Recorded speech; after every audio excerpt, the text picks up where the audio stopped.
بسم اللہ الرحمن الرحیم۔ السلام علیکم ناظرین، آپ یوٹیوب چینل دیکھ رہے ہیں، میں عمران خان ہوں۔ اور عمران خان صاحب اب اسٹیبلشمنٹ کے ساتھ ٹیسٹ میچ کھیلیں گے۔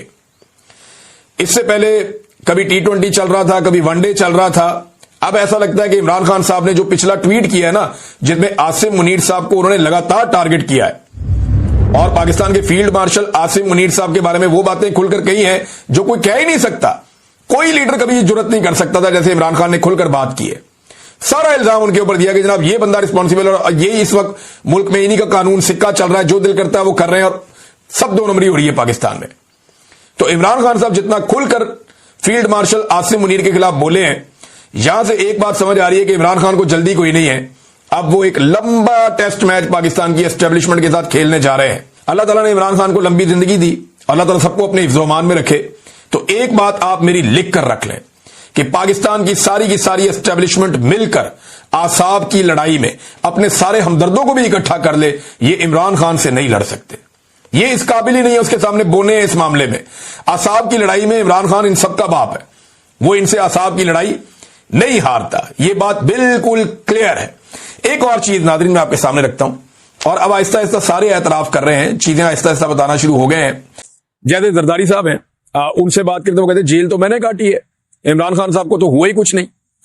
شریف خاندان سے پوچھا، وہ کہتا جی، کوئی کہتا جی فرائی پان سے ہم کپڑے استری کرتے تھے، کوئی کہتا جی سخت ترین جیل ہم نے کاٹی تھی، بڑی تکالیف ہمیں ہوئی ہے۔ تو اس کے بارے میں لوگ کیا سوچتے ہیں یہ زیادہ امپورٹنٹ ہے۔ یعنی ہر ایک کی اپنی اپنی کہانی ہے کہ میں نے یہ کر دیا تو میں نے وہ کر دیا، یا بہادری کے بہت بہت بڑے دعوے کرنے والے لوگ ہیں۔ کئی لوگوں کا انتخابی نشان جو ہے وہ شیر ہے، اور کام جو ہے وہ ہر دفعہ وہ دوڑ جاتے ہیں، ہر دفعہ جو ہے وہ ڈیل کر کے دوڑ جاتے ہیں، اور ڈیل بھی کرتے ہیں اسٹیبلشمنٹ سے جو انہیں مارتی ہے۔ یعنی اسٹیبلشمنٹ انہیں مارتی ہے، اس کے بعد اسٹیبلشمنٹ کے ساتھ ہی ڈیل کرتے ہیں۔ یہی ٹریک ریکارڈ ہے شریف خاندان کا بھی، اور یہی ٹریک ریکارڈ ہے زرداری خاندان کا بھی۔ ان دونوں نے ہمیشہ اسٹیبلشمنٹ سے مار کھائی، پہلے ان کے ساتھ لڑنے کی کوشش کی، لیکن جیسے ہی ان کو ڈیل آفر ہوئی انہوں نے ڈیل کی اور ڈیل کر کے نکل گئے۔ یہ ان کا طریقہ واردات ہے، اور کبھی بھی یہ ڈٹ کر کھڑے ہی نہیں ہوئے۔ دیکھیں پاکستان کے لوگ جو ہے نا وہ بڑے بادشعور ہیں۔ اگر کسی کو لگتا ہے کہ وہ عوام کو بیوقوف بنا دے گا کہانیاں سنا کر کہ جناب میں نے یہ والی قربانی دی ہوئی ہے، تو میں نے یہ والی قربانی دی ہوئی ہے، تو میں اتنا مضبوط آدمی ہوں، تو میرے سے زیادہ بہادر کوئی نہیں ہے، تو لوگ بیوقوف نہیں ہے، لوگوں کو صاف پتہ چلتا ہے کہ کون بہادر ہے اور کون نہیں ہے۔ تو عام آدمی پاکستان کا وہ کیا سوچتا ہے کہ کون سا پاکستانی لیڈر بہادر ہے، کون سا پاکستانی لیڈر ہے جو ڈیل نہیں کر رہا، اور کیا عمران خان صاحب جو جیل میں اس وقت موجود ہیں وہ ڈیل کر رہے ہیں یا نہیں کر رہے۔ یعنی جس طرح کی تکلیفیں ہم نے عمران خان صاحب کو جیل میں ہوتی ہوئی دیکھی ہیں، یعنی 22 گھنٹے اندر ہی بند کر دینا سیل کے اندر، وہ سیل آپ کو آئیڈیا نہیں ہے وہ کتنا خوفناک ہے۔ وہ چھوٹی سی جگہ پہ بندے کو بند کر دیتے ہیں اندر، چکی کی طرح کی جگہ ہے، وہ باہر نکالتے ہی نہیں، 22 گھنٹے اندر رکھتے ہیں۔ کچھ 10 دن آپ نے سنا کہ سیاستدان کی بجلی بند ہو گئی ہو، یا ملاقاتیں ہی بند کر دی ہو، فیملی کو ہی نہ ملنے دیں، جیل کے اندر ہی ٹرائل چل رہا ہو، یہ جیل سے باہر لاتے ہی نہیں ہے۔ یعنی 2 سال تک کون سا ایسا پاکستان کا سیاستدان ہے جس کی نہ آپ نے شکل دیکھی، نہ جس کا آپ نے آڈیو سنی؟ کوئی ایسا نہیں ہے نا، عمران خان واحد ہے۔ تو پاکستان کے لوگ عمران خان کے بارے میں کیا سوچتے ہیں؟ میری رائے اپنی جگہ پہ، باقی لوگوں کی رائے اپنی جگہ پہ۔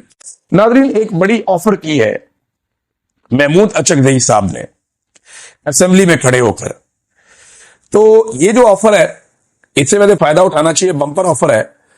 اور انہوں نے یہ کہا کہ عمران خان سے یہ لوگ ڈر رہے ہیں نا، اگر آپ عمران خان سے ڈر رہے ہیں تو میں آپ کو عمران خان سے گارنٹی لے کر دیتا ہوں کہ وہ کسی کو کوئی سزا نہیں دے گا۔ آئے مل کر بیٹھے اور جمہوریت کو بچانے کے لیے اکٹھے ہو جائیں۔ دیکھیں سیاستدانوں کو یہی ڈر ہے نا کہ عمران خان آئے گا تو ہم نے جو 2 نمبری کی ہے، فراڈ کیا ہے، ہم دوبارہ پھنس جائیں گے۔ تو محمود خان اچکزئی نے کہا جی میں گارنٹی لے کر دیتا ہوں عمران خان سے کہ آپ کو کچھ نہیں کہے گا، لیکن سارے ڈرے ہوئے ہیں۔ آرمی چیف نے وہ لے لیا استثنا ساری زندگی کے لیے۔ ایسا خوف ہم نے کبھی کسی ملٹری جنرل کے کیریئر میں دیکھا نہیں تھا۔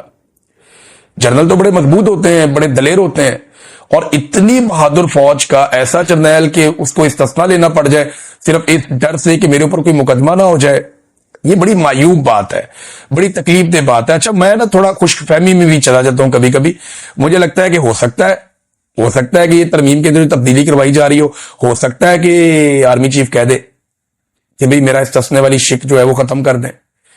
یعنی خوش فہمی کبھی کبھی پال لینی چاہیے، دیکھتے ہیں کیا ہوتا ہے۔ بہرحال یہ عمران خان صاحب کا خوف تو ان کے سر پہ سوار ہے، اور اس میں ایک جو سٹیٹمنٹ ہے وہ چودھری نثار صاحب کا بھی آیا ہے۔